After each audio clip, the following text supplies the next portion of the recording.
noches a todas y a todos. Acabo de volver de viaje y desgraciadamente no he podido asistir al resto de las intervenciones. Y no me preocupa mucho repetir algo que haya podido decir antes otra persona. Ayer nos dejó Jordi Dauder y a mí me gustaría recordarlo aquí ahora. Me gustaría recordarlo porque era una de esas personas a las que no hacía falta llamar para pedirle que estuviese donde tenía que estar. Siempre estaba donde tenía que estar. En los últimos meses, en su silla de ruedas, en la Asamblea de Sol. A mí me gustaría que el aplauso más fuerte de esta noche fuera ahora para Jordi.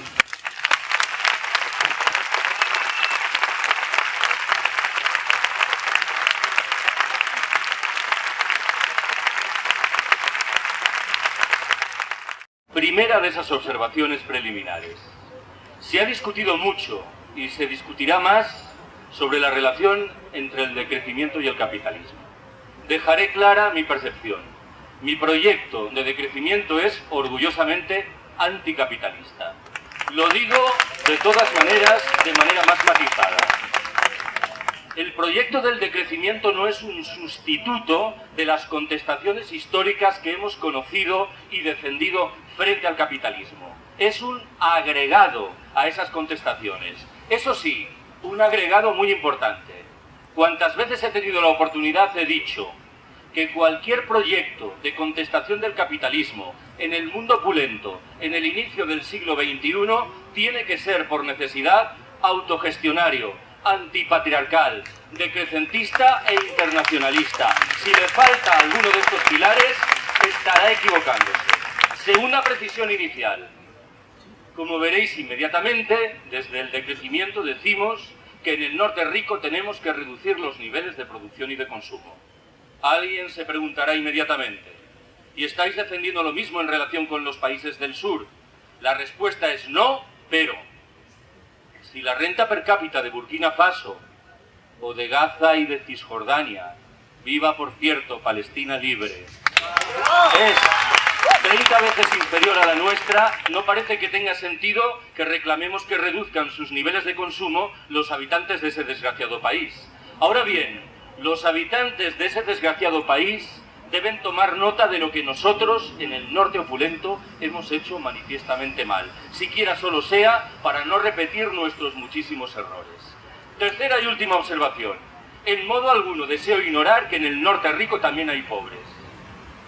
Si alguien se pregunta si estamos demandando que reduzca sus niveles de consumo una viuda que cobra una pensión no contributiva de 300 euros mensuales, la respuesta evidente es no. Cualquier proyecto de decrecimiento sensato tiene que serlo de redistribución radical de los recursos. Entro ahora sí directamente en materia. Primera apreciación que quiero haceros. El crecimiento es una bendición de Dios.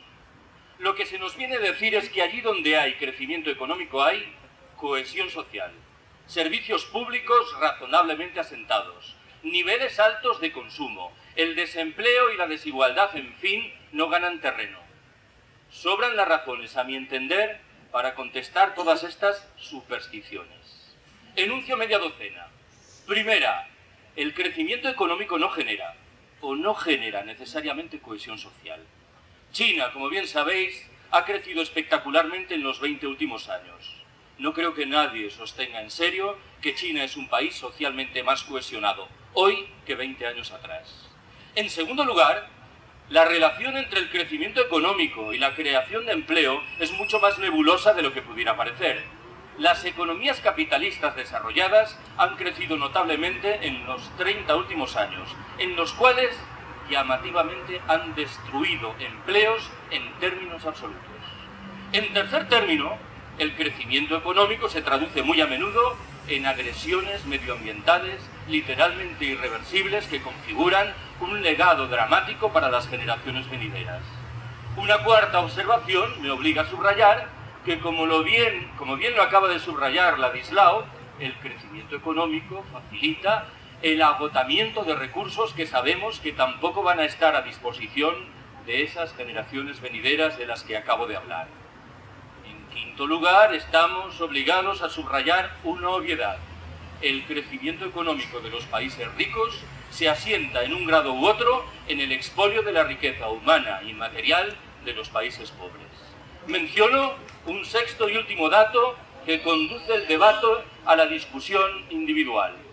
Hay quien sostiene que somos víctimas de un genuino modo de vida esclavo que nos hace pensar que seremos más felices cuantas más horas trabajemos, más dinero ganemos y, sobre todo, más bienes acertemos a consumir.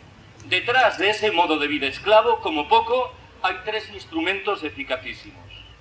El primero se llama publicidad, un conjunto de técnicas muy eficientes que nos obligan a comprar lo que no precisamos y, llegado el caso, aquello que objetivamente nos repugna. El segundo es el crédito, que permite o permitía que obtengamos los recursos necesarios para adquirir lo que no necesitamos. Y el tercero y último se llama caducidad. Los bienes son producidos de tal manera que dejan de servir con mucha rapidez, con lo cual, mal que bien, nos vemos en la obligación de comprar otros nuevos. He subrayado muchas veces que con enorme frecuencia somos víctimas de esas grandes cifras cuyo significado no acertamos a valorar. Pongo un ejemplo de lo que quiero subrayar. La renta per cápita en los Estados Unidos es hoy más de 3 veces superior de la que se registraba al terminar la Segunda Guerra Mundial. Desde hace bastante tiempo, sin embargo, todas las encuestas revelan que está creciendo espectacularmente el porcentaje de ciudadanos norteamericanos que declaran ser cada vez menos felices. Una encuesta realizada 3 años atrás concluía que un 49% de los estadounidenses declara ser cada vez menos feliz frente a solo un 26% que afirma lo contrario. Tenemos que preguntarnos por esta curiosa realidad, la de un país que se ha beneficiado de un crecimiento económico muy notable, que ha incorporado maravillosas tecnologías teóricamente liberadoras y que no parece, sin embargo, en condiciones de garantizar el bienestar de la mayoría de sus ciudadanos. Muchas veces hemos recurrido a esa máxima que reza que el dinero no hace la felicidad. Administrémosla con prudencia. Es verdad que en los estadios inferiores del desarrollo, la disposición de dinero, la disposición de recursos, tiene que ver, claro que sí, con el bienestar. Si yo me estoy muriendo de hambre y empiezo a comer, hay un cambio sustancial y para bien en mi estilo de vida. Sobran las razones para afirmar, sin embargo, que dejados atrás esos estadios iniciales del desarrollo, el hiperconsumo al que a menudo nos entregamos en las sociedades de la opulencia es antes un indicador de malestar general que una señal de bienestar exultante. Lo digo de otra manera, invocando de nuevo el sentido común imperante en nuestras sociedades, que desde mucho tiempo atrás señala que cada nueva generación que entra vive mejor que las anteriores.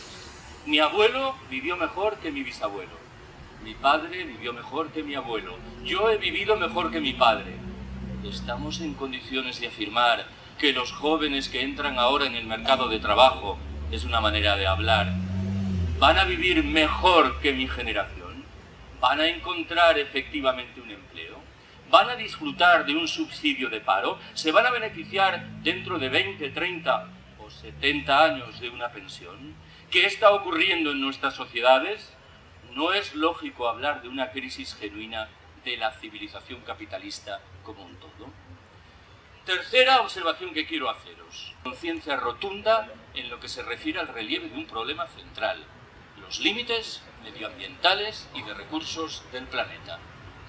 Me vais a permitir que invoque 2 metáforas náuticas para retratar ese problema. Estamos en un barco que se mueve a una velocidad de 25 nudos, camino de un acantilado con el que vamos inexorablemente a chocar, a menos, claro, que modifiquemos el rumbo. ¿Qué es lo que hemos hecho en los últimos años al calor, por ejemplo, del célebre protocolo de Kioto? Reducir un poco la velocidad del barco. Ya no nos movemos a 25 nudos, sino a 23. Como quiera que el rumbo, sin embargo, no lo hemos cambiado, estará servida la conclusión. Tardaremos 2 o 3 días más en chocar con el acantilado, pero no podremos esquivar el choque. Menciono la segunda metáfora, el Titanic. ¿Por qué murió tanta gente a bordo del Titanic? Es una pregunta sencilla de responder, porque los botes salvavidas que se hallaban a bordo del buque no permitían acoger a tantas personas como las que trasladaba el barco. ¿Esto, en términos de la metáfora, tenía remedio? La respuesta es sí. El remedio pasaba por desmantelar los camarotes de lujo del Titanic y utilizar la madera para construir nuevos botes salvavidas. Permitidme que en este caso subraye lo que está implícito en la metáfora. Cualquier proyecto que señale que podemos resolver todos los problemas sin que nadie pierda es una estafa. Quienes nos han situado al borde del precipicio económico, social y ecológico tienen por fuerza que perder. Detrás de estas dos metáforas hay un concepto central para entender muchas de las claves del planeta contemporáneo. Me refiero a la huella ecológica que mide la superficie terrestre como marítima que precisamos para mantener las actividades económicas hoy existentes.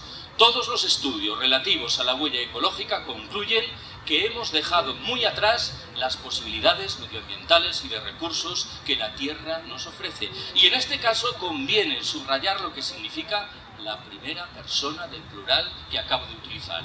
Somos fundamentalmente nosotros, los habitantes del norte opulento, los responsables del crecimiento espectacular de la huella ecológica. Ante una circunstancia tan delicada como esta, siempre me siento en la obligación de rescatar dos opiniones de uno de los pensadores que más admiro, Cornelius Castoriadis, el fallecido filósofo greco-francés.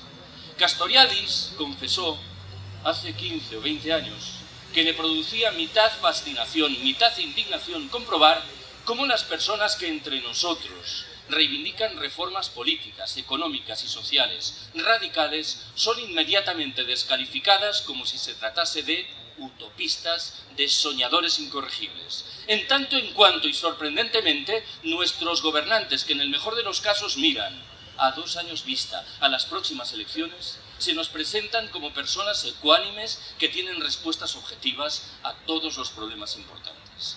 Castoriadis agregó que ante una tesitura tan delicada como esa deberíamos actuar como lo haría lo que llamaba, utilizando una expresión latina, el pater familias diligens, el padre de familia diligente. El ejemplo que proponía era un poco truculento. Decía, imaginemos que a un padre le comunican que es muy posible que su hijo tenga una gravísima enfermedad. Parece que ese padre solo podrá reaccionar de una manera, removiendo Roma con Santiago para colocar a su hijo en manos de los mejores médicos con la vista puesta en que determinen si el diagnóstico es certero o no. Lo que ese padre, en cambio, no podrá hacer es lo que estamos haciendo nosotras y nosotros. ¿Y qué estamos haciendo? Razonar diciendo, si es posible que mi hijo tenga una gravísima enfermedad, también es posible que no la tenga, con lo cual me voy a quedar cruzado de brazos.